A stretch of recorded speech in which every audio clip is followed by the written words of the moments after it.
बच्चों, कनेक्टेड में आपका स्वागत है।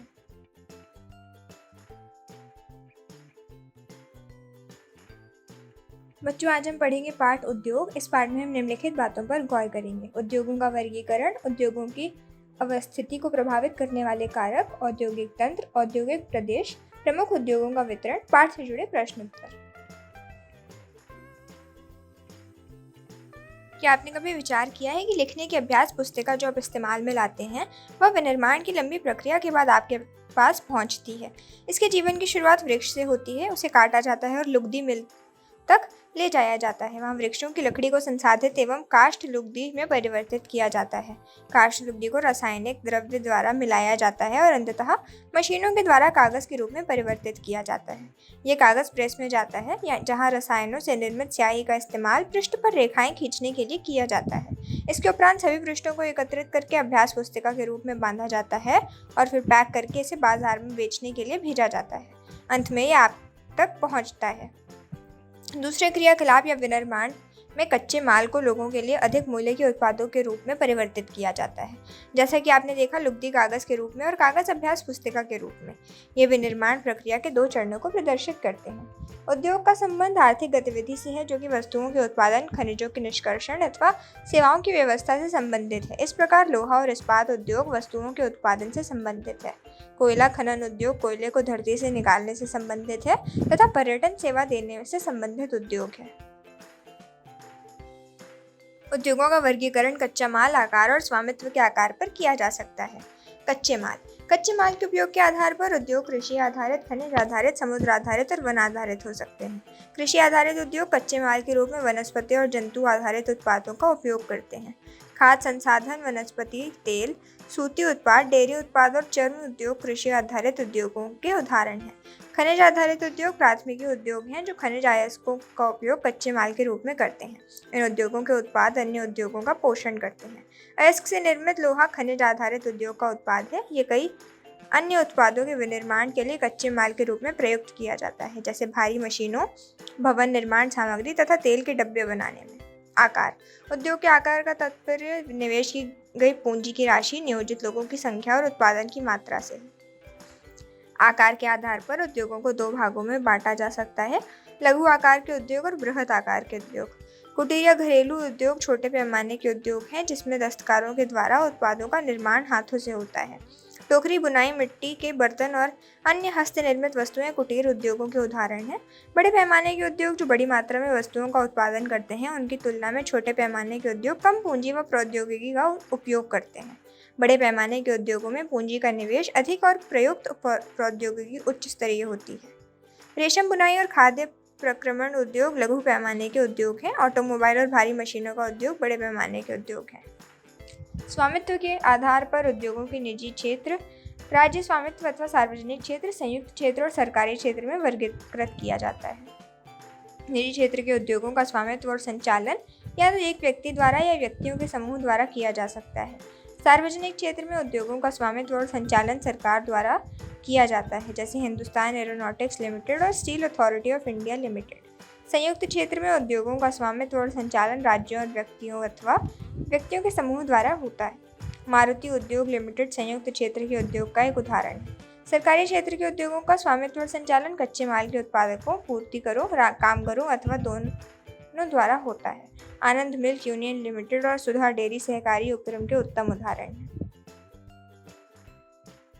वे कारक जो उद्योगों की अवस्थिति को प्रभावित करते हैं: कच्चे माल की उपलब्धता, भूमि, जल, श्रम, शक्ति, पूंजी, परिवहन और बाजार हैं। उद्योग उन्हीं स्थानों पर केंद्रित होते हैं जहां इनमें से कुछ या ये सभी कारक आसानी से उपलब्ध होते हैं। कभी कभी सरकार कम दाम पर विद्युत उपलब्धता, कम परिवहन लागत तथा अन्य अवसंरचना जैसे प्रोत्साहन प्रदान करती है ताकि पिछड़े क्षेत्रों में भी उद्योग स्थापित किया जा सके। औद्योगिकरण से प्रायः नगरों और शहरों का विकास एवं वृद्धि होती है। औद्योगिक तंत्र में निवेश, प्रक्रम और निर्गत शामिल है। निवेश में कच्चे माल, श्रम और भूमि की लागत, जल की उपलब्धता, परिवहन, विद्युत और अन्य अवसंरचना शामिल है। प्रक्रम में कई तरह के क्रियाकलाप शामिल हैं जो अच्छे माल को परिष्कृत माल में परिवर्तित करते हैं। निर्गत अंतिम उत्पाद और इससे अर्जित आय हैं। सूती वस्त्र उद्योग के संदर्भ में कपास, मानव श्रम, कारखाना और परिवहन लागत निवेश हो सकते हैं। प्रकरणों में ओटाई, कटाई, बुनाई, रंगाई और छपाई शामिल है। कमीज जिसे आप पहनते हैं वह उत्पादन है। औद्योगिक प्रदेश का विकास तब होता है जब कई तरह के उद्योग एक दूसरे के निकट स्थित होते हैं और वे अपनी निकटता के लाभ आपस में बांटते हैं। विश्व के प्रमुख औद्योगिक प्रदेश पूर्व उत्तर अमेरिका, पश्चिमी और मध्य यूरोप और पूर्वी एशिया हैं। मुख्य औद्योगिक प्रदेश अधिकांशतः शीतोष्ण कटिबंधीय क्षेत्रों, समुद्री पत्तनों और के समीप और विशेष तौर पर कोयला क्षेत्रों के निकट स्थित होता है। भारत में अनेक औद्योगिक प्रदेश हैं, जैसे मुंबई, पुणे समूह, बैंगलोर, तमिलनाडु प्रदेश, हुगली प्रदेश, अहमदाबाद, वडोदरा प्रदेश, छोटा नागपुर औद्योगिक प्रदेश, विशाखापट्टनम, गुंटूर औद्योगिक प्रदेश, गुड़गांव, दिल्ली, मेरठ प्रदेश और कोल्लम तिरुवनंतपुरम औद्योगिक प्रदेश।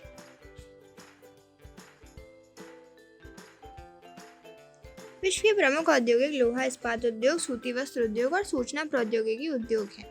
लोहा इस्पात उद्योग और वस्त्र उद्योग काफी पुराने उद्योग हैं, जबकि सूचना प्रौद्योगिकी उद्योग एक नया उभरता उद्योग है। वह देश जिसमें लोहा इस्पात उद्योग अवस्थित है वो है जर्मनी, संयुक्त राज्य अमेरिका, चीन, जापान और रूस। वस्त्र उद्योग भारत, हांगकांग, दक्षिण कोरिया, जापान, ताइवान में केंद्रित है। सूचना प्रौद्योगिकी उद्योग के मुख्य केंद्र मध्यवर्ती कैलिफोर्निया के सिलिकॉन घाटी में और भारत के बेंगलुरु प्रदेश में है। अन्य उद्योगों की तरह लोहा इस्पात उद्योग में भी बहुत से निवेश, प्रक्रम और निर्गत शामिल हैं। ये एक पोषक उद्योग है जिसके उत्पाद अन्य उद्योग के लिए कच्चे माल के रूप में प्रयुक्त होते हैं। उद्योग के लिए निवेश में श्रम पूंजी, स्थान और अन्य अवसंरचना के साथ साथ लोहा अयस्क, कोयला और चूना पत्थर कच्चे माल के रूप में सम्मिलित है। लोहा अयस्क से इस्पात निर्माण की प्रक्रिया में कई चरण शामिल हैं। कच्चे माल को झोंका भट्टी में रखा जाता है, जहां ये प्रगलित होता है। इसके बाद ये परिशोधित होता है। प्राप्त उत्पाद इस्पात होता है, जो अन्य उद्योगों के कच्चे माल के रूप में प्रयुक्त किया जा सकता है। इस्पात कड़ा होता है और इसे आसानी से काटा और आकार दिया जा सकता है अथवा इससे तार बनाए जा सकते हैं। एल्यूमीनियम, निकल, तांबा जैसी अन्य धातुओं उनको थोड़ी थोड़ी मात्रा में इस्पात में मिलाकर इसकी मिश्र धातुएं बनाई जा सकती हैं। मिश्र धातु इस्पात को असामान्य कठोरता, दृढ़ता और जंग प्रतिरोधक क्षमता प्रदान करती है। इस्पात प्रायः आधुनिक उद्योगों का मेरुदंड कहलाता है। लगभग सारी वस्तुएं जिनका हम लोग उपयोग करते हैं वे या तो लोहे या इस्पात से बने हैं अथवा इन धातुओं से निर्मित औजारों और मशीनों से बने हैं। पोत, रेलगाड़ी, ट्रक और ऑटो अधिकांशतः इस्पात से बने हुए हैं। यहाँ तक कि सेफ्टी पिन और सुइयाँ जिनका उपयोग आप करते हैं वे भी इस्पात से बनती हैं। तेल कूप इस्पात से बनी मशीनों से बेधित किए जाते हैं। इस्पात की पाइपलाइन से तेल परिवाहित किया जाता है। खनिजों का खनन इस्पात के उपकरणों से होता है। कृषि के यंत्र प्रायः इस्पात के बने होते हैं। विशाल भवनों का ढांचा इस्पात का बनाया जाता है। 1800 ईस्वी के पूर्व इस्पात उद्योग वहां स्थित थे जहां कच्चा माल, विद्युत आपूर्ति और बहता जल आसानी से उपलब्ध थे। बाद में उद्योग के लिए आदर्श स्थिति कोयला क्षेत्र के समीप, नहरों और रेलवे के निकट थी। 1950 के बाद लोहा और इस्पात उद्योग समुद्र पतन के निकट सपाट भूमि के विशाल क्षेत्रों में केंद्रित होने शुरू हुए।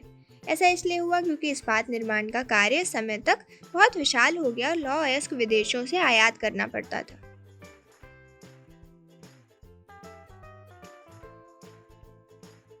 भारत में लोहा और इस्पात उद्योग कच्चा माल, सस्ते श्रमिक, परिवहन और बाजार का लाभ लेते थे।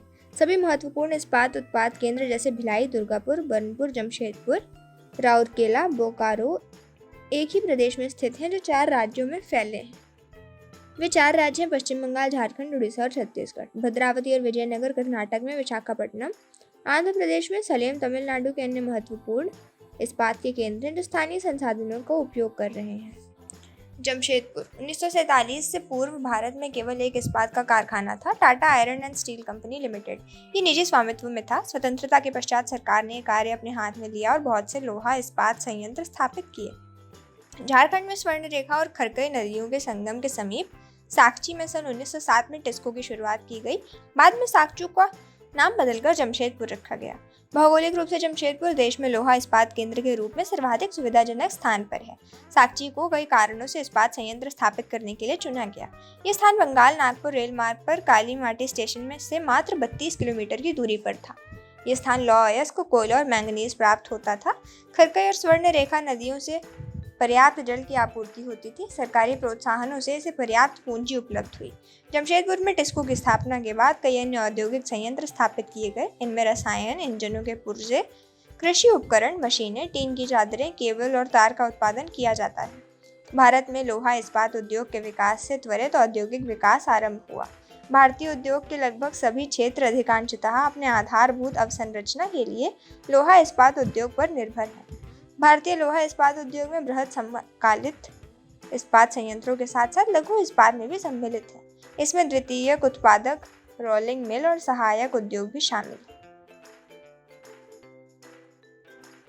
पिट्सबर्ग संयुक्त राष्ट्र अमेरिका का एक महत्वपूर्ण इस्पात नगर है। पिट्सबर्ग के इस्पात उद्योग को स्थानीय सुविधाएं उपलब्ध हैं। कच्चा माल जैसे कोयला पिट्सबर्ग में ही उपलब्ध है, जबकि लौह अयस्क मिनेसोटा की लोहे की खानों से प्राप्त होता है, जो पिट्सबर्ग से लगभग 1500 किलोमीटर दूर हैं। इन खानों और पिट्सबर्ग के बीच नव परिवहन का सर्वोत्तम मार्ग ग्रेट लेक्स जलमार्ग आता है। यह अयस्क के नौ परिवहन हेतु सस्या मार्ग है। ग्रेट लेक्स से पिट्सबर्ग क्षेत्र एक तक लौह अयस्क रेलगाड़ियों से लाया जाता है। पहियों, मोनोघेला और एलेघनी नदियों से पर्याप्त जल प्राप्त होता है। आज पिट्सबर्ग में बहुत कम बड़ी इस्पात मिल हैं। ये मिल पिट्सबर्ग के ऊपर मोनोघेला और एल्धी नदी की घाटियों में तथा पिट्सबर्ग के नीचे ओहियो नदी के सहारे स्थित हैं। परिष्कृत इस्पात स्थल और जल दोनों मार्गों द्वारा बाजार में भेजा जाता है। पिट्सबर्ग क्षेत्र में इस्पात मिलों के अतिरिक्त कई अन्य कारखाने हैं। ये रेल पटरी उपकरण और भारी मशीनों के उत्पादन में इस्पात का प्रयोग कच्चे माल के रूप में करते हैं। धागे से कपड़े की बनाई ये प्राचीन कला है। कपास, ऊन, सिल्कर, जूट और पटसन का उपयोग वस्त्र निर्माण में होता है। उपयोग में लाए गए कच्चे माल के आधार पर वस्त्र उद्योग का वर्गीकरण किया जा सकता है। रेशे वस्त्र उद्योग के कच्चे माल हैं। रेशे प्राकृतिक या मानव निर्मित हो सकते हैं। प्राकृतिक रेशे में नायलॉन, पॉलिएस्टर, एक्रिलिक और रेयॉन शामिल हैं। सूती वस्त्र उद्योग विश्व के प्राचीनतम उद्योगों में से एक है। 18वीं सदी की औद्योगिक क्रांति एक सूती वस्त्र हस्तकताई तकनीकों एवं हथकरघों से बनाया जाता था। 18वीं सदी में पावर लूम ने पहले ब्रिटिश में और बाद में विश्व के अन्य दूसरे भागों में सूती वस्त्र उद्योग के विकास को आगे बढ़ाया। आज भारत, चीन, जापान और संयुक्त राज्य अमेरिका सूती वस्त्र के महत्वपूर्ण उत्पादक हैं। भारत में अत्युत्तम गुणवत्ता के सूती वस्त्र उत्पादन करने की गौरवपूर्ण परंपरा रही है। ब्रिटिश शासन से पूर्व हाथ से कते और हाथ से बुने हुए वस्त्रों का एक विस्तृत भारतीय बाजार था। ढाका का मलमल, मसूलीपट्टनम की छीटें, कालीकत के कैलिको तथा बुरहानपुर, सूरत वडोदरा के सुनहरी जरी के काम वाली सूती वस्त्र गुणवत्ता और डिजाइनों के लिए विश्वविख्यात थे। लेकिन हाथ से बने हुए होने के कारण सूती वस्त्र का उत्पादन महंगा और बनने में अधिक समय लेता था। इसलिए परंपरागत सूती वस्त्र उद्योग पश्चिम के नए वस्त्र मिलों से प्रतिस्पर्धा नहीं कर सका, जो सस्ते और अच्छी गुणवत्ता वाली वस्तुओं का निर्माण यंत्रीकृत औद्योगिक यूनिट में करते थे। पहली सफल यंत्रीकृत वस्त्र मिल मुंबई में 1854 ईस्वी में स्थापित की गई। उष्ण आर्द्र जलवायु, मशीन आयात के लिए पत्तन, कच्चे माल की उपलब्धता और दक्ष श्रमिक इस प्रदेश में इस उद्योग के द्रुत फैलाव में सहायक रहा। प्रारंभ में यह उद्योग महाराष्ट्र और गुजरात राज्य में अनुकूल आर्द्र जलवायु के कारण पनपा, लेकिन वर्तमान में आर्द्रता कृत्रिम रूप से उत्पन्न की जा सकती है और कच्ची कपास शुद्ध होती है एवं वस्त्र उत्पादन प्रक्रिया में इसका वजन कम नहीं होता। इसलिए यह उद्योग भारत के विभिन्न भागों में फैल गया है। कोयम्बटूर, कानपुर, चेन्नई, अहमदाबाद, मुंबई, कोलकाता, लुधियाना, पुडुचेरी और पानीपत कुछ अन्य महत्वपूर्ण केंद्र हैं।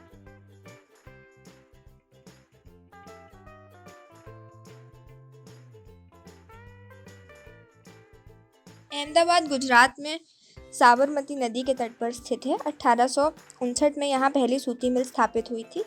ये यथाशीघ्र ही मुंबई के बाद भारत का दूसरा सबसे बड़ा वस्त्र निर्माता नगर बन गया। अहमदाबाद को प्रायः भारत का मैनचेस्टर कहा जाता था। अनुकूल अवस्थिति कारक अहमदाबाद में सूती वस्त्र उद्योग के विकास में सहायक थे। अहमदाबाद कपास उत्पादन करने वाले क्षेत्र के बहुत निकट स्थित है। यहाँ कच्चा माल आसानी से उपलब्ध होता है। जलवायु कताई और बुनाई के लिए आदर्श है। सपाट भूभाग और भूमि की आसानी से उपलब्धता मिलों की स्थापना में उपयुक्त है। गुजरात और महाराष्ट्र राज्य की घनी आबादी इस उद्योग को कुशल और अर्धकुशल श्रमिक उपलब्ध कराते हैं। सुविकसित सड़कें और रेल मार्गों का जाल सूती वस्त्र को देश के विभिन्न भागों में आसानी से पहुंचाने में मदद करता है। इस तरह इसकी बाजार तक सरल पहुंच उपलब्ध है।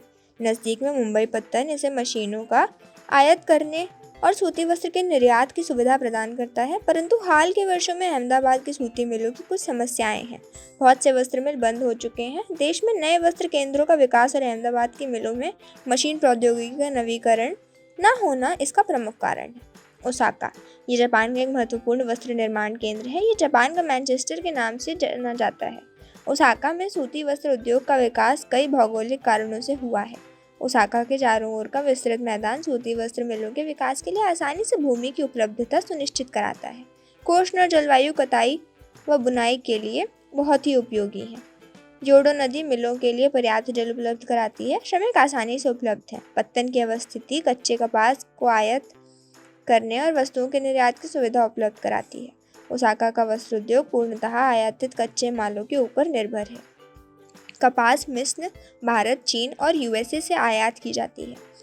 परिष्कृत उत्पाद अधिकांशतः निर्यात किया जाता है। उच्च गुणवत्ता और कम मूल्य की वजह से उसका एक अच्छा बाजार है।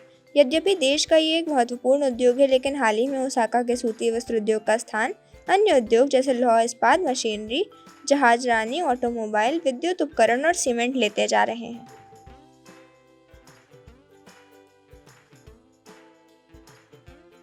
पाठ से जुड़े कुछ प्रश्न।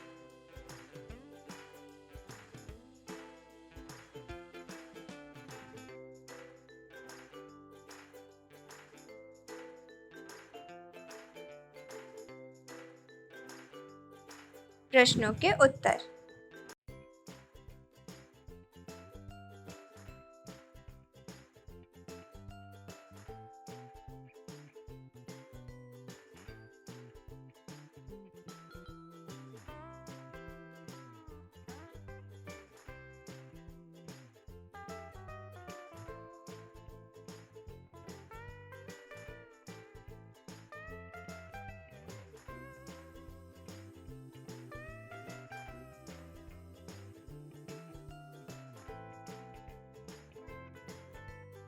बच्चों, आज का पाठ समाप्त हुआ। आशा है कि आपको पसंद आया। धन्यवाद।